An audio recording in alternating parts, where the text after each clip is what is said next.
Hi, I'm Maliana Soto. I am from New York City and I am your New York State Court Manager. I would say we are diverse. It doesn't matter your ethnicity, your race, where you live, or how much money you have. And for that, I would say we are a diverse community. My personal connection to the hemophilia community is through my nephew. Since he was born, myself and my entire family have been involved locally here in New York City in our local chapter.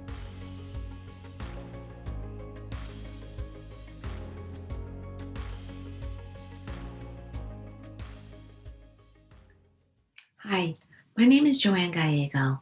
I'm a Hemlibra Clinical Education Manager from Genentech for the New York Metro and Upstate New York Territory.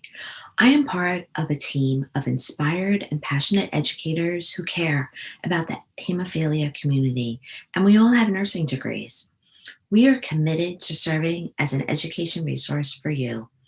I can answer questions about Genentech products such as Hemlibra, emicizumab, share information about access to Genentech medicines for eligible patients, and provide information about educational programs and events. Please feel free to contact me by phone or email, or you can opt in for support at genentechsignup.com, and we'll reach out to you. We don't provide medical advice, so if you have questions about hemophilia or a medical condition, please reach out to your healthcare provider. You can find more information about Hemlibra, including the prescribing information, at hemlibra.com. Thank you. For 70 years, we've been on quite a journey together, with exciting twists and turns. Today, it may feel like the way is blocked. You may feel isolated and alone. But even on the darkest road, we know who to turn to. Each other. Your journey is our journey. We're always moving forward with your long-term health in mind. And we'll continue to support you along this new path.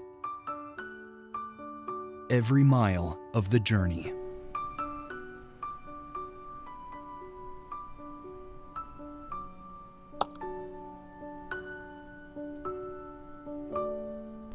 Thank you for coming back for the Finding Your Inner Joy series. I'm Jeremy Griffin, the Executive Director of the New York City Hemophilia Chapter. Today, we have a great program for you. This is all about laughter. We have a wonderful comedian that's going to make you laugh and hopefully bring you a little joy. Big shout out to our sponsors who made this possible: Pfizer, Genentech, Sanofi Genzyme, and Takeda. Thank you so much for making this possible.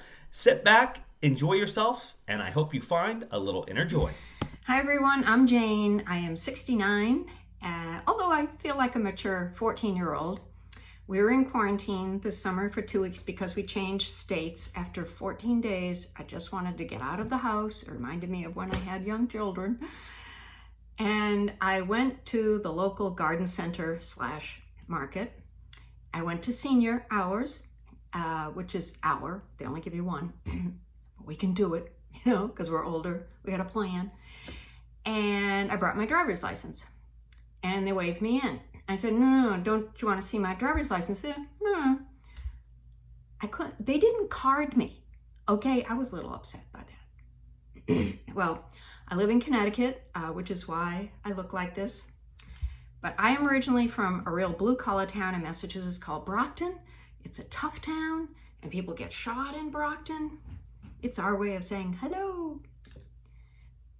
My Irish grandfather came over to the States in the 1920s to work in a shoe factory, and my grandma came over just to annoy him. She had a crocheted pillow that said, "Don't make me hurt ya." My dad was an FBI agent. I'd go in to work with him occasionally. I would memorize the 10 most wanted. I'd go back out to Brockton, spot 6 or 7 of them. We had a Holiday Inn with a big sign, "Have your next affair here." And that's how I used to talk. "Affair here, I don't care, not my sweater. Don't be a douchebag." Yeah. And my mom was a first grade teacher, 33 years, best ever. Oh, after all this homeschooling, how many people think teachers should be paid more? Yeah. How many people think nurses should be paid more? Yes. I tell you. So have you ever gone back to your childhood home? I was going to the Women in Comedy Festival in Boston. I thought, I'll stop by. So I drove up our street, I turned in the driveway, and our house was a dentist office. A dentist office, and the front lawn was paved over, but I pulled over, I parked, because what I really wanted to see was if the blue spruce tree I gave my mother for Mother's Day when I was 15, I wanted to see if it was still there. And it was big and beautiful. So every spring, the State Highway Department would plant some trees in between our house and the highway. And every year, like clockwork, my mom would go out in the dead of night and dig up a tree and plant it in our backyard. And I finally said to her, Mom, you gotta stop stealing the trees.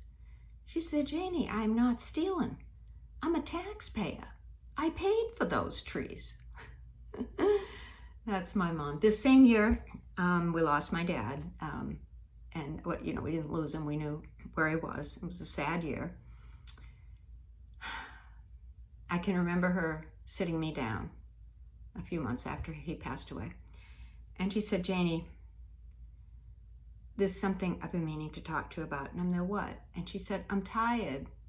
I am tired of making the beds. And I said, well, me too. She said, how about if we don't make the beds anymore? Can you see why I love this woman?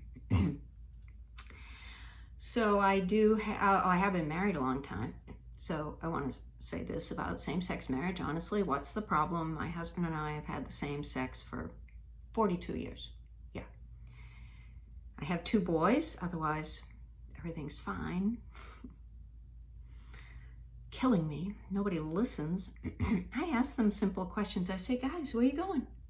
What are you doing? Hey, when are you going to be back? And they say, bye, Mom. Okay. They blow me off.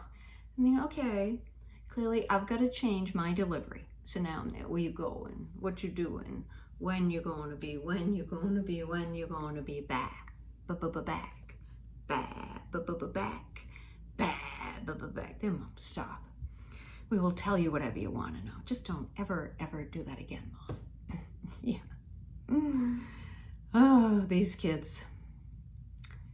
When they were little, I sent them to summer camp. I'd never been to camp. When I was a kid, my parents said, here's a bike, good luck, see you in September. When I was born, my father wanted a boy, my mother wanted a young lady, and my 2 sisters didn't want me. They gave me a t-shirt that said organ donor on it. I come from a big dog family. We always had a dog. We loved dogs. And then it turned out my first son was allergic to dogs. So, we had to give away my son. So I did a show for a group of young moms, and it was so sweet and so stupid. Very concerned about potty training, and I told them, look, by the time the kids get to college, they will be potty trained. I remember when my own boys were 5 and 8, they go into the bathroom, do their business, and then race in the kitchen and say, Mom, you gotta see it. And I go in the bathroom and say, oh yeah, you are awesome. It is so big. Now at some point, you have to shut this down. So one day I go into the bathroom, I do my business, I come into the kitchen, I'm there, guys, you gotta see it. Yeah. And that was the end of that. I always loved my son's first high school girlfriend. What a doll. She comes over, she fills the house with estrogen. All of a sudden, everybody's nice to me. They say please and thank you, and everybody wears underpants. And then one day, she dumps my son. My son. So I called her up, and I'm there, look, can we still see each other? And my older boy graduated from college, remajored in religion. Shoot me now. So the job offers are just pouring in. After college, he moved back in, because I guess once you feed them, they keep coming back. Very interested in money now that he doesn't have any. He said, Mom, how much do you make? How much does Dad make? What's the house worth? And I'm thinking, is he planning to kill us? See, I always thought I'd have girls. They were supposed to be Kate and Elizabeth, and then God gives me these people. And there's so much I don't understand about boys. Like, why? Why would anybody want to blow their nose into a boarding pass? Why? So here we are, still in the pandemic. When will it be over? Where is Dr. Fauci? You know, this isn't easy. You remember back to mid-March when all the hoarding started of the toilet paper? I did not judge these people. I did not, because God knows I have toilet paper left over from 9/11.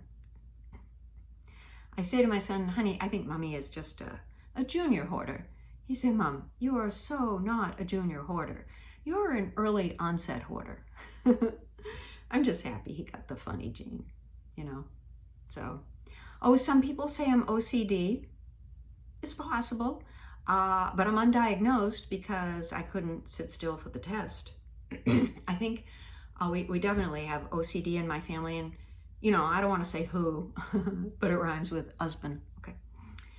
You know what? I live in a clean house. It's great. We have been washing our hands a long time. Come on, people, get on board. And the plus side of ADD is I can laser focus like nobody's business. If I'm interested in something, wham, I just laser focus. The downside is I am distractible. It's like if a fly goes by, it's like I'm Scooby-Doo, like, Oh, and the other thing is that I do get things mixed up. I don't want to. I just get things mixed up, you know, like I said, I wish I'd been there. I wish I'd been a fly on the ceiling. I meant I wish I'd been a fly on the wall, but this week I meant to say you don't bring a knife to a gunfight. Everybody knows that. You don't bring a knife to a gunfight. But I said you don't bring a nun to a gunfight. Also true. And I've been going on long walks with my girlfriend. God, do I prize my girlfriends. And this woman in particular, she's such a delight. I'm just so grateful to her. So I say to her, you know what? You have been like a real dog biscuit to me. I didn't mean dog biscuit. Of course, I meant she'd been a real treat. She's not a dog biscuit. Oh, God. Then I was talking to another friend about funeral arrangements, you know, because COVID. And I said to her, I'm just throwing out ideas. I'm just freeballing here. And the instant I said it, oh, Jane, yeah, that is so inappropriate for you to say something like that. I mean, a teenage boy, I can imagine a teenage boy saying, I'm freeballing. But if you're a woman on Medicare, you shouldn't be saying, I'm freeballing. Just, no. That's an absolute no. I'm glad I had kids because you need someone to fix your computers. And the kids have all these dating apps like Tinder, Bumble, OkCupid. I would like someone to come up with some dating apps for older people, like I can drive at night, or I bought my burial plot and there's room for you. Too much going on in this world, don't you think? We've got Iran and Iraq and the virus and my mother-in-law. My in-laws just had their 60th wedding anniversary. Pretty amazing, huh? So we gave them a weekend away, and they had a great time. She went to Florida, and he went to California. You know what's big now with older people? Medical marijuana. Yeah, they say it's great for arthritis, great for glaucoma, and your grandkids will want to spend more time with you. So my boys, they're up and out of the house now. One is in LA, one is in New York, and the upside of the pandemic is they came home to live with us for a few months this summer. It was wonderful. I'm in heaven. Well, except we had to make some rules. Like we learned, they told us there's no flushing. We had the upstairs bedroom before 8 a.m., because they had the downstairs bedroom. Small adjustment, yeah.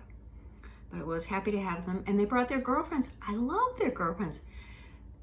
Which leads me to say, why is nobody married? Okay, where are the grandchildren? I keep thinking, why can't these kids just do what we did? You grab a partner and you make it work, with the emphasis on the you. You make it work. And I do think we should tell kids the truth about marriage. Like, there'll be highs and lows, peaks and valleys, deep valleys. But what I worry about them is that they wake up in the morning thinking, am I happy? And if you have kids, the answer is no. As much as we love and adore them.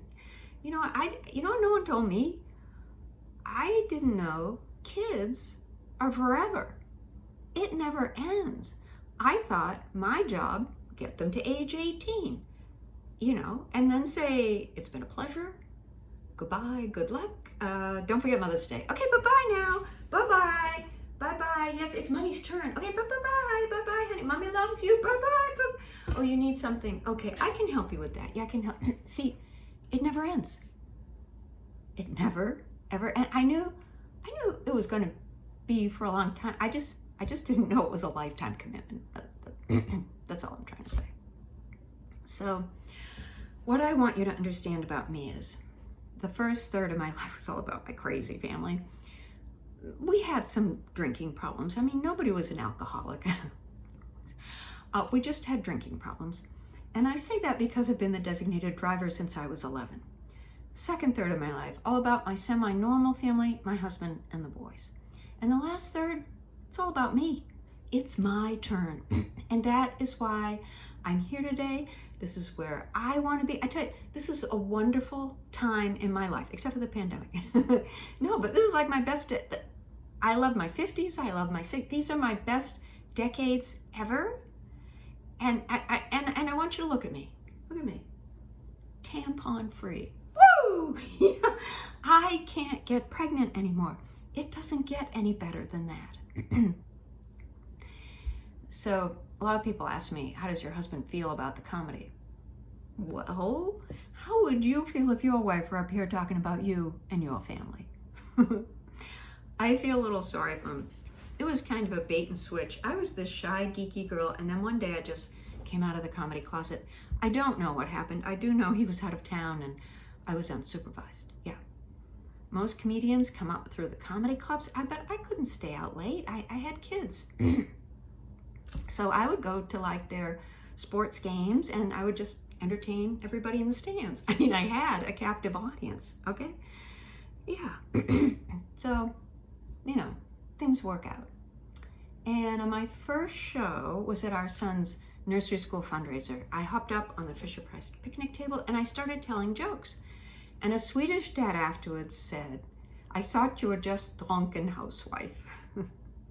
My second show was at an Episcopalian church, and this very patrician man came up afterwards and said, you are so funny, I almost laughed out loud. Well, thank you, sir. Thank you. So 2 winters ago, I went down to Palm Beach. You know what? It's really nice to be warm in the winter. What a concept. And this group was older. I'm older. We connected. They said, well, we'd love to have you back next year. And I said, well, I think you want me back in 2 years so they won't remember my act. And she said, oh, trust me, they won't remember your act. I was going down to Fort Lauderdale to do a cruise ship. This was another flight. And, I'm waiting at Kennedy Airport and I see all these wheelchairs because, they get to pre-board and I counted them. Okay, there were 12. They got on first. That's fair. Then when we landed, the flight attendant said, everyone who pre-boarded will be going off last. Well, all of a sudden, everybody could walk. I don't know. There were only 2 wheelchairs. It was amazing when you give someone an incentive, okay? No more walkers for these people. No wheelchairs. Yep. Oh, I can walk now. Yeah, now that it's sunny, I'm out there. I'm good. Yeah, it's all good. Life is funny. So my husband, he's very cute. I married up in looks. His initials are KGB, so he doesn't monogram a lot. Sometimes he gets things out of proportion. Do you know people like this? He'll be there, Jane, you left the light on in the kitchen, which to me sounds like, Jane, there's a body in the kitchen. There's a new survey out. It says the average married couple talks for 4 minutes a day, and I'm thinking, is it really that long? You got to wonder why people get married. I think a man looks at a woman and thinks, well, she loves me, she adores me, she's just like my mom. Whereas a woman looks at a man and thinks, I can work with this. Yeah. Never ask your spouse, boyfriend, girlfriend a no-one question. I say to my husband, honey, are you physically attracted to other women? Well, this is a no-one question. It's like saying, am I getting fat? If he says yes, he's in trouble. If he says no, he's lying. Nevertheless, I say, honey, are you physically attracted to other women? He looks me straight in the eye and says, oh no, dear, I am blinded by your beauty. That is the correct answer. I always like to ask people how long they've been married. There was a British couple once, and the guy said, we've been married for 18 years, but with the wind chill, it feels like 22. I did a show in Atlantic City. This lady had been married for 41 years, and how did you do it? And she looked up from the audience and said, well, I wouldn't recommend it. I did a show at Canyon Ranch, lovely health spa, Western Mass. This couple had been married for 67 years, and they are amazing. Can you stand up? Tell us all your names. And the old lady couldn't get up, and the husband couldn't remember his name. Okay, so that wasn't my finest hour. But you know, I was just happy that they were out of the house. Good for them. So you know that when your friends get married, you get them a wedding present. When they have kids, you get them a baby present. But when they get divorced, there's no present. And that's when you really need one. Like a voodoo doll, or dishes to throw, or a GoFundMe for a great lawyer. So a friend of mine, her husband ran off with the SoulCycle instructor. I kept calling her the spin cycle instructor until my son said, Mom, spin cycle is something on the washing machine? Okay. So he ran off with the SoulCycle instructor. My friend is devastated. I said, are you okay? And she said, barely. I said, well, did you get a settlement? She said, yeah. And they're like, you listen to me. The new wife, she's going to have to pick up his socks. She's going to have to write the alimony checks to you. And someday she's going to have to change his diapers. So you won. Take the money and run. And P.S., this new wife, years later, she ran off with the husband's best friend. Proving there is a God. And she is very just. Yeah. Now the bad news about my husband is that he snores. Oh, how he snores. I have been awake since 1978. It's so bad, I've categorized them. Basically, there are three. The first one is the cave, the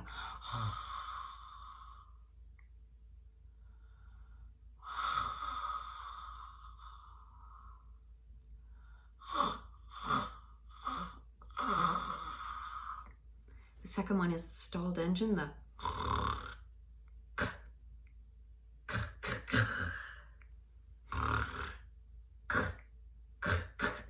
and honey, don't die, he'll do the taxes. And the last one is the after sex snore. It doesn't happen that often, the after sex snore. So you may have heard the FDA recently approved a new little pink pill. It's like a Viagra for women. I'm thinking, who invented this? Probably not a woman. I would like someone to come up with a little black pill. It's called Get the Heck Off of Me. A friend of mine overheard me say this at a holiday party, and he said, oh, Jane, my wife's been taking that pill for years. And I tell you, your children, your grandchildren, they will ask you the stupidest questions about sex. Our son was 5. When he said, Mom, Dad, what's a virgin? I said to my husband, I got this. I'm there, honey. A virgin is someone from Virginia. So I hope you all take care of yourselves. You got to go in, get the physical. Myself, I started the mammogram. Technician said, you are very photogenic. Well, I love this guy. I'm going back next week. I'm lumped to the other one. Then I went into my regular doctor to talk about this menopause thing. I didn't know if I really wanted to do it. He said, look, Jane, just get the t-shirt my wife has. I'm out of estrogen. I've got a gun. And I don't know about the rest of you, I can't remember a thing. I'm the person standing at the top of the stairs going, what the heck am I doing up here? I don't want to go downstairs. I'm just going to have to come back up. I can't find my glasses. I can't find my keys. Cup of coffee. It's on top of the car. It used to be I could go to the mall, park the car, not remember I left it. And now it's like, did I bring the kids? I don't know. I really, I don't know. I am doing everything I can to help myself. I take vitamin C, dong quai, ding dong, booba. I exercise. I diet. I meditate. I read the AARP magazine. But I still want to take somebody's head off. Do you know why the menopausal women cross the road? To kill the chicken. I've had it with you. Enough of that beep, beep, beep nonsense. But I have enjoyed my time with you. Thank you.